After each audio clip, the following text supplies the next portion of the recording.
Hello everyone, welcome to Bpedia. This is Ankur Pawar और आज का जो सेशन है इसके अंदर हम बात करने वाले हैं कुछ इंपॉर्टेंट एमसीक्यूज के बारे में। ऑलरेडी हमारा जो एमसीक्यूज हैं उसमें हमने अमेंडमेंट्स जो थी इंडियन कॉन्स्टिट्यूशन के अंदर इंपॉर्टेंट अमेंडमेंट्स थी जो उनके बारे में हमने डिस्कस किया था। ये उसी सीरीज में आपका जो सेकंड पार्ट है आपको देखने को मिलता है, क्योंकि अमेंडमेंट बहुत सारी है जो कि इंडियन कॉन्स्टिट्यूशन के अंदर हुई है।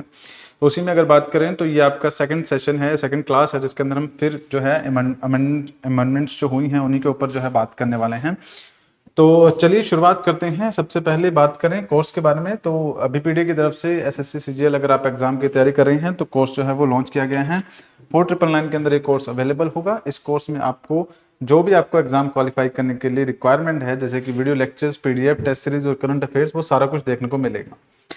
अगर बात करूं मैं जो करंट अफेयर्स हैं उसकी, ऑलरेडी जो हमारी वीडियोस हैं हमारे चैनल पर भी अवेलेबल है, वहां पर भी जाके चेकआउट जो है वो कर सकते हैं। तो चलिए आगे बढ़ते हैं। सबसे पहले बात करें, सबसे इंपॉर्टेंट पहला जो करंट आपका एमसीक्यू है उसके अंदर, the 124th amendment bill 2019 deals with कि 124 जो अमेंडमेंट था, संविधान संशोधन था जो कि 2019 के अंदर लाया गया था, वो जो संशोधन है वो किसके ऊपर था? क्या वो आपका ट्रिपल तलाक के ऊपर था? क्या वो privatisation of the Indian air India था? या फिर वो जीएसटी के ऊपर था? या इकोनॉमिक रिजर्वेशन के ऊपर था? आई होप आपको इस क्वेश्चन का आंसर पता हो। काफी इंपॉर्टेंट था, क्योंकि ये जो अमेंडमेंट आई थी उस टाइम पे काफी ज्यादा इंडियन पॉलिटिक्स के अंदर सरकार के ऊपर काफी तरह के आरोप भी लगे थे और काफी सारी चीजें जो हैं देखने को मिलती, क्योंकि ये न्यूज के अंदर काफी इंपॉर्टेंट टॉपिक बन के आया था। तो इस क्वेश्चन की अगर मैं बात करूं तो 124th अमेंडमेंट बिल 2019 के अंदर जो आया था वो आपका इकोनॉमिक रिजर्वेशंस के ऊपर आया था। आप जानते हैं कि हमारे इंडिया के अंदर कई तरह की रिजर्वेशन जो है वो दी जाती हैं। आप जानते होंगे कि फंडामेंटल राइट्स जो हैं आपकी, वहां पर इक्वालिटी के बारे में बात की जाती है, इक्वल अपॉर्चुनिटी के बारे में बात की जाती है। तो अब इसमें क्या था ना कि जब से हमारा देश आज़ाद हुआ है तब से लेके आज तक कई तरह की रीजनेबल जो रिजर्वेशंस हैं, कई तरह की जो फैसिलिटीज़ हैं वो प्रोवाइड की गई हैं उन क्लासेस के लिए जो कि सोशली और इकोनॉमिकली बैकवर्ड हैं। Because the right to equality जो कंसेप्ट है वो ये कहता है कि सभी को समान लेके चलना है, बट अभी सभी को समान लेके आप तभी चल सकते हैं जब आप वो सभी एक बराबर उसको लेवल पे लेके आओ। तो इसके अंदर क्या है कि जो सोशली और इकोनॉमिकली बैकवर्ड क्लासेस हैं जो कि उस समान स्तर पे नहीं है, तो रिजर्वेशन उनको प्रोवाइड की गई ताकि वो इक्वली उस लेवल पे पहुंच पाए। जब वो उस लेवल पे पहुंच जाएंगे तो फिर उनकी रिजर्वेशन जो है वो खत्म करके उनको सभी को एक बराबर लेके जाया जाएगा। ये जो मेन आइडिया है जो रिजर्वेशन का है, ठीक है। बट अभी 75 साल बीतने को आ रहे हैं आपके आज़ादी के, तो इस बीच में ये जो चीज़ें हैं काफ़ी हद तक सरकार ने अचीव भी की हैं और अभी काफ़ी चीज़ें बाकी भी हैं। तो ये खैर एक अलग चीज़ थी, सोशल और इकोनॉमिकली बैकवर्ड जो क्लासेस हैं उनको ऊपर लेके आना। ये जो इकोनॉमिक रिजर्वेशन यहाँ पे बात की गई थी वो किस बेसिस पे दी गई थी कि जनरल कैटेगरी के अंदर, जो जनरल कैटेगरी में रखे गए थे बहुत सारे, क्योंकि अलग अलग कैटेगरीज बनाई गई थी, SC ST OBC और जनरल। तो जो जनरल कैटेगरी में बहुत सारे ऐसे पॉपुलेशन थी जिनके पास उनके इकोनॉमिक लाइवलीहुड जो हैं या फिर अपनी डे टू डे के जो खर्चा चलाने के लिए उतने पैसे नहीं थे। हो सकता है सोशली उनकी जो कास्ट है या सोशली वो जो लोग हैं उनको सोसाइटी में दर्जा ऊंचा है, ये डेफिनेटली हो सकता है, बट इकोनॉमिक हालत भी उनके वैसे हो ऐसा जरूरी नहीं है। तो इस चीज को देखते हुए सरकार क्या किया, सरकार ने 124वां संविधान संशोधन 2019 के अंदर लेके आई और जिसके अंदर उन्होंने इकोनॉमिक रिजर्वेशन जो है जनरल कैटेगरी में जितने लोग रहते हैं उनको प्रोवाइड करने की कोशिश की। ठीक है, तो ये आपके लिए एक इंपॉर्टेंट था क्वेश्चन। उसके बाद नेक्स्ट बात करें, the constitution of India was amended for the first time in which year. तो देखिए कॉन्स्टिट्यूशन ऑफ इंडिया की अगर बात की जाए तो यहां पर अमेंडमेंट की बात की गई है कि कॉन्स्टिट्यूशन को कब अमेंड किया गया था। Is it in the year 1951, 54, 61, 60? तो सिंपल क्वेश्चन है। वन लाइनर आपको क्वेश्चन देखने को काफी मिलते हैं बट ट्रिकी होते हैं, नो डाउट सिंपल नहीं होते, ट्रिकी होते हैं, तो वो देखने को मिलते हैं। तो आपके कॉन्स्टिट्यूशन की अगर मैं बात करूं तो 1950 था वो आपका दौर जिस टाइम पे कॉन्स्टिट्यूशन को आपका क्या किया गया था, पूरे देश पे लागू कर दिया गया था। और 1949 वो आपका साल था जिस टाइम पे वही कॉन्स्टिट्यूशन जो है आपका कॉन्स्टिट्यूंट असेंबली से पास कर दिया गया था। बट उसको इम्प्लीमेंट करने के लिए जो डेट है 1950 26 जनवरी जो है रखा गया, जिसका आपका रिपब्लिक डे मनाया जाता है। ठीक है, बट सवाल यहाँ पर आपका ये है कि पहला जो अमेंडमेंट किया गया था या पहला जो संविधान के अंदर संशोधन किया गया था वो कौन से ईयर में किया गया था? तो इसका राइट आंसर होगा 1951 के अंदर। ठीक है, दरअसल 1951 में क्या हुआ था, संविधान के अंदर कुछ सारी चीजें जो है अलग करने की कोशिश की गई थी। सबसे पहला जो आपका आर्टिकल 19 है, राइट टू फ्रीडम के बारे में जो बात की जाती है आर्टिकल 19 के अंदर, उसके अंदर कुछ चेंजेस जो है वो किए गए थे। इसके अलावा अगर बात की जाए तो आपका जो राइट टू प्रॉपर्टी है उसके अंदर कुछ बदलाव किए गए थे, जिसमें सरकार, क्योंकि सभी को सरकार जो है कई सारी इकोनॉमिक डेवलपमेंट जो काम है वो करने जा रही थी, तो कुछ जो एक्सेप्शंस थी वहां पे ऐड की गई थी। उसके अलावा जो आपका शेड्यूल था, 9th शेड्यूल जो है कॉन्स्टिट्यूशन के अंदर, वो ऐड किया गया था, जिसके अंदर सरकार अगर कोई भी लॉ बनाती है तो उसको किसी भी कोर्ट में चैलेंज नहीं किया जा सकता या फिर कोर्ट से बदल नहीं सकता। इस तरह के प्रावधान जो थे वो डाले गए थे। तो 1951 के अंदर ये पहला जो संविधान संशोधन जो था किया गया था, जिसके अंदर मैंने आपको बताया 19 और शेड्यूल की बात करें वो, और राइट टू प्रॉपर्टी जो है उससे संबंधित कुछ जो बदलाव जो है देखने को मिले थे। तो आप ये याद रखेंगे 1951। नेक्स्ट करंट अफेयर की अगर बात, नेक्स्ट क्वेश्चन की बात करें, in the year 1978 the dash amendment eliminated the right to acquire, hold and dispose of the property as a fundamental right. तो देखिए कौन से ईयर में या फिर कौन से साल में आपका जो है, कौन सी अमेंडमेंट जो थी जिसके अंदर आपका 1978 के अंदर अमेंडमेंट की गई या फिर एलिमिनेट किया गया right to acquired and hold and dispose of the property as a fundamental right. हम ये जानते हैं कि शुरुआत में जो आपका फंडामेंटल राइट थी उसमें आपका राइट टू प्रॉपर्टी भी एक राइट थी, जिसको बाद में हटा दिया गया था। तो उसी के ऊपर आपको क्वेश्चन पूछा गया है कि क्या वो आपका 41st अमेंडमेंट के अंदर हुआ था, 43rd के अंदर, 44th के अंदर या फिर 42nd के अंदर। ये आपके चार ऑप्शन आपको यहाँ पे नजर आ जाते हैं। देखिए बात की जाए अगर आपकी 42nd अमेंडमेंट की, तो 42nd अमेंडमेंट एक्ट आपका वो वाला अमेंडमेंट एक्ट था जिसको आपका मिनी कॉन्स्टिट्यूशन के नाम से भी जाना जाता है। और जो आपका मिनी कॉन्स्टिट्यूशन है वो आपका इंदिरा गांधी जी के द्वारा जो है बदलाव लाने की कोशिश की गई थी।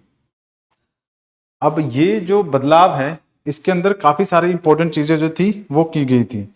अब उसी में आपका जो ये 42nd अमेंडमेंट एक्ट है, इसी में आपका बहुत सारी ऐसी चीजें थी जिसकी वजह से इसे मिनी कॉन्स्टिट्यूशन का जो दर्जा है वो दिया गया था। इंदिरा गांधी जी की सरकार थी और उसके बाद इसी को बदलने के लिए, क्योंकि आप यहाँ पे ना हिस्ट्री समझने की कोशिश करिए, जो मेरा पॉइंट है वो ये है कि इंदिरा गांधी जी की सरकार थी, 42nd अमेंडमेंट एक्ट लेके आई, ये इमरजेंसी के दौरान आपका लगाया गया था, इसे मिनी कॉन्स्टिट्यूशन कहा गया था क्योंकि इसके अंदर बहुत सारे बदलाव किए गए थे। अब उसी को बदलाव को बदलने के लिए उसके बाद जब इमरजेंसी खत्म होती है, इंदिरा गांधी जी की सरकार जो है वो चली जाती है या फिर इंदिरा गांधी अब सत्ता में नहीं रही, उसके बाद आपकी नई जो सरकार है वो बनती है, तो आपका 44th अमेंडमेंट एक्ट लाया गया जिसमें आपका मोरारजी देसाई की सरकार थी। और उस 44th अमेंडमेंट एक्ट के अंदर ये आपका जो राइट टू प्रॉपर्टी था, amendment to eliminate the right to property, hold and dispose of the property as a fundamental right, वो आपका हटाया गया। वो 44th कॉन्स्टिट्यूशनल अमेंडमेंट एक्ट बनेगी 1978 की। ठीक है, तो अब अगर बात करें तो राइट टू प्रॉपर्टी आपकी फंडामेंटल राइट ना होकर एक लीगल राइट आपको देखने को मिलेगी। ये क्वेश्चन यूपीएससी ने भी पूछ रखा है। ठीक है, ये आपका राइट टू प्रॉपर्टी है जो आपका कॉन्स्टिट्यूशनल राइट है और लीगल राइट है, तो आर्टिकल 300A के अंदर ये आपकी लीगल राइट जो है वो बन के आई है। ठीक है, नेक्स्ट क्वेश्चन की बात करते हैं। As of 13 June 2020 the preamble of the Indian constitution was amended. आप ये जो डेट है ना इसको आप कुछ भी कर सकते हैं, यहाँ पर डेट जो है ना आपकी, अगर मैं 2025 आप इसे लिख के चलिए, ठीक है, पर जून तो नहीं हुआ है, बट आप मान के चलिए कि हमारा जो क्वेश्चन है एज ऑफ दी, कितना लिखेंगे हम, आप लिख लीजिए 20 जनवरी 2025 तक आपका जो कॉन्स्टिट्यूशन है कितनी बार अमेंड किया जा सकता है, जा चुका है। कॉन्स्टिट्यूशन नहीं, सॉरी, प्रियम्बल, कॉन्स्टिट्यूशन के अंदर जो प्रियम्बल है उसको अमेंड किया जा चुका है। तो क्या आंसर होगा आपका कि 2 बार, 5 बार, 1 बार या 3 बार। ठीक है, तो प्रियम्बल क्या है, प्रियम्बल एक प्रस्तावना है। एनसीईआरटी की जितनी भी बुक्स हैं उसमें स्टार्टिंग में आपको प्रियम्बल देखने को मिल जाएगा, जहां पर पूरे कॉन्स्टिट्यूशन के अंदर जो जो चीजें की गई हैं या जो जो चीजें लिखी गई हैं उसका एक आइडिया प्रोवाइड करने की कोशिश की गई है। जैसे कि प्रियम्बल की शुरुआत में कहा गया है, we the people of India have solemnly resolve to constitute India into a sovereign socialist democratic republic. So ये सोवरेन होगा, सोशलिस्ट होगा, डेमोक्रेटिक होगा, रिपब्लिक होगा, ये कॉन्स्टिट्यूशन के जो आपका प्रियम्बल है उसके अंदर बताया गया है। और उसके बाद इन्हीं चीजों को इन्फोर्स करते हुए बहुत सारे जो आर्टिकल्स है वो कॉन्स्टिट्यूशन के अंदर मेंशन किए गए हैं। ठीक है, तो मेरे ख्याल से आप प्रियम्बल का आइडिया समझ गए होंगे कि ये प्रस्तावना है जो कि कॉन्स्टिट्यूशन, जो कि आपको फ्रंट में या फिर सबसे पहले आपको पढ़ने को मिलता है। ठीक है, तो उसके ऊपर पूछा गया कि वो प्रियम्बल जो है वो कितनी बार आपका अमेंड या फिर बदला गया है, तो इसका राइट जो आंसर होगा वो आपको होगा वंस। ठीक है, ये किस तरह से, जो हम अभी पिछले क्वेश्चंस में बात कर रहे थे कि इंदिरा गांधी जी की सरकार थी, उन्होंने क्या किया, 42nd अमेंडमेंट एक्ट लेके आए। उस 42nd अमेंडमेंट एक्ट के अंदर उन्होंने काफी सारी चीजें बताई, तभी हमने कहा था कि उसे मिनी कॉन्स्टिट्यूशन भी कहा गया, क्योंकि इसमें बहुत सारी चीजों में बदलाव किया गया। अब इन्हीं बदलाव में से प्रियम्बल के अंदर क्या किया गया था, उन्होंने कुछ वर्ड जो थे उनको ऐड किया गया था, सेक्युलर, सोशलिस्ट, और उसके बाद अगर बात करें तो इंटीग्रिटी। ये सारे जो वर्ड्स हैं, 3 जो वर्ड हैं, ये आपके प्रियम्बल के अंदर ऐड किए गए थे। तो ये उसी टाइम पे प्रियम्बल के अंदर चेंज किया गया था। उसके बाद प्रियम्बल में कोई बदलाव देखने को नहीं मिलता है, कॉन्स्टिट्यूशन में तो कई बार बदलाव हो चुके हैं अभी तक, बट यस अगर प्रियम्बल की बात करें तो इसका ऑप्शन सी जो है वो राइट आंसर होगा, वंस जो है प्रियम्बल के अंदर चेंज किया गया है। उसके बाद बात करें नेक्स्ट क्वेश्चन के बारे में, तो ये बात करता है, which of the following articles of the constitution of India was invoked by the Kerala government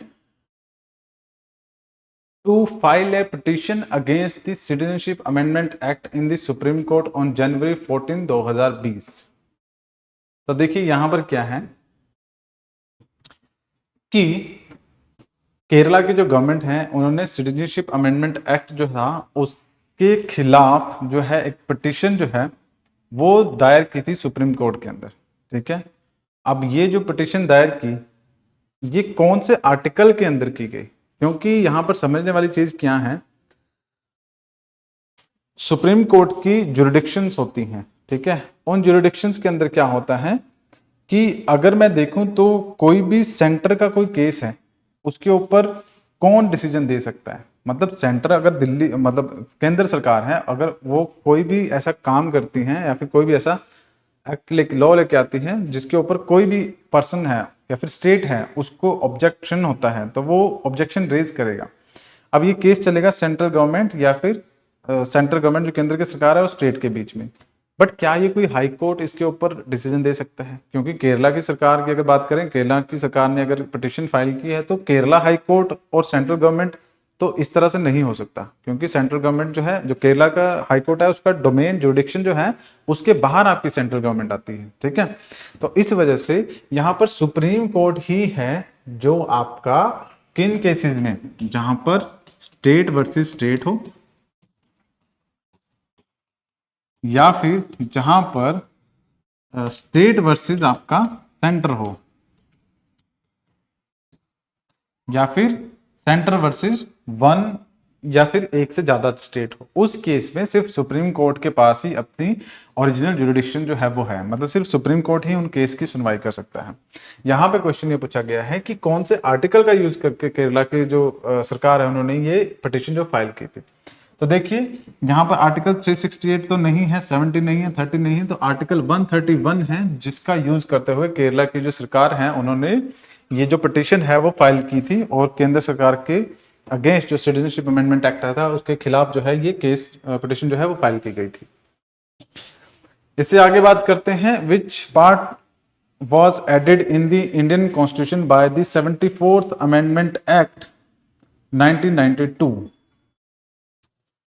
option A या फिर option B, option C, option D, 4 option आपको यहाँ पे नजर आ रहे हैं।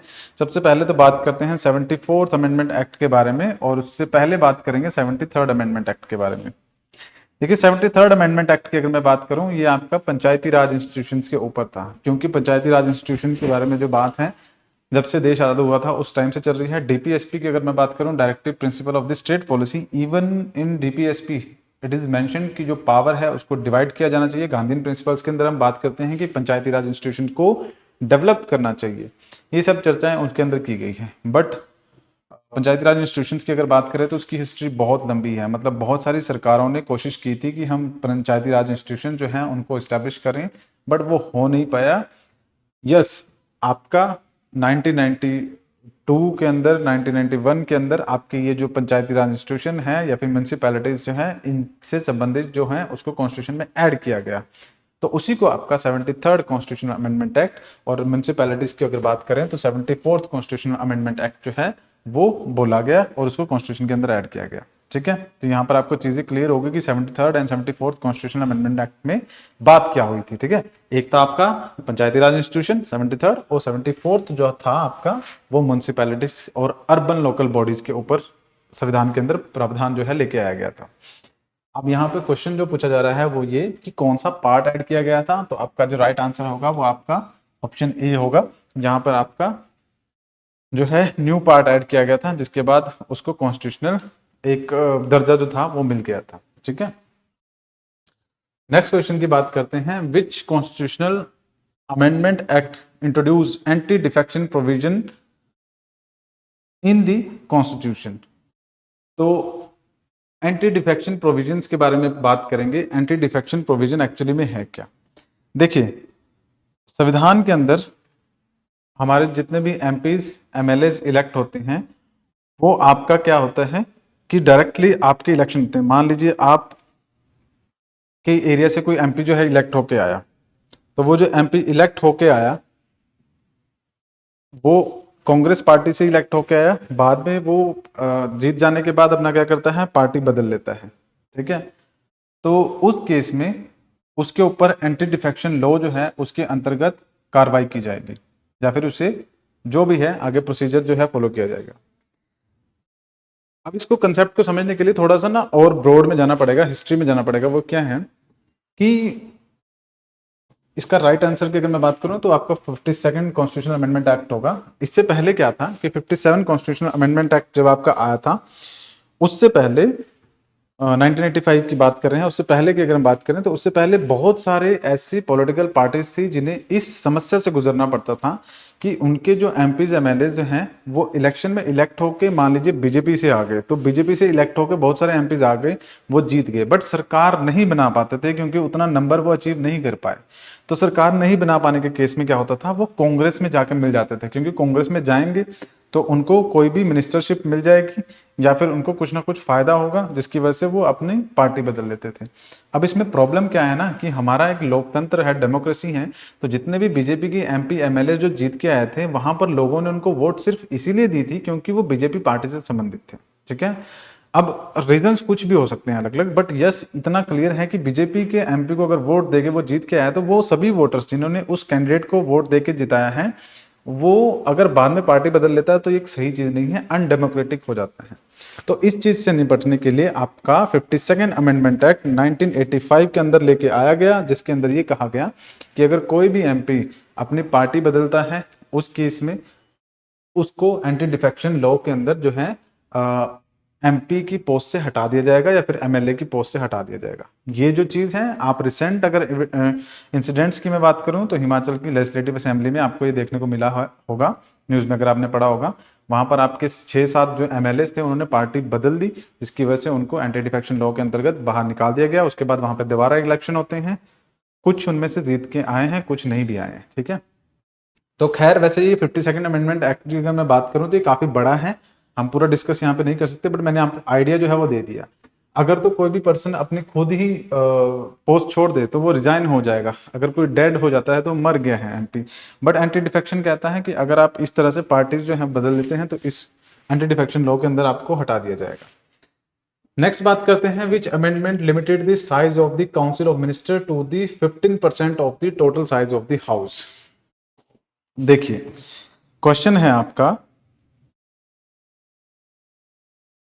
कि which amendment limited the size of the council of minister to the 15% of the total size of the house. ये काफी इंपॉर्टेंट क्वेश्चन है क्योंकि अभी अगर आप देखेंगे ना, लोकसभा की स्ट्रेंथ जो है 552 है।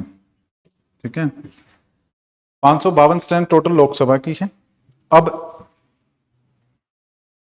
ये आपकी जो अमेंडमेंट आई थी, मतलब इस क्वेश्चन का जो आंसर है अगर मैं उसकी बात करूं, तो जब ये अमेंडमेंट आपकी आई थी उससे पहले होता ये था कि लोकसभा के अंदर बहुत सारे एमपी जो होते थे वो इलेक्ट होके आते थे और उन सभी को खुश करने के लिए उनको ज्यादा से ज्यादा जो मिनिस्ट्रीज हैं वो एलोकेट की जाती थी। ठीक है, मतलब कि अगर पार्टी के अंदर 552 मतलब लोकसभा की सीट्स हैं, उसके अंदर एक पार्टी के लगभग 280-90 जो है एमपी जीत के आ गए, एग्जाम्पल की हम बात कर रहे हैं, तो उस 280-90 में से लगभग आपके 100 के अराउंड ऐसे लोग होंगे या फिर 100-150 के अराउंड ऐसे आपके एमपीज होंगे जो कि टॉप मोस्ट लीडरशिप होगी उस पार्टी की। ठीक है, अब उसमें से प्रॉब्लम ये खड़ी हो जाती थी कि जो प्रधानमंत्री बनेगा वो किसको मिनिस्टर बनाएगा किसको नहीं बनाएगा, क्योंकि जीत में तो सभी का कंट्रीब्यूशन होना था।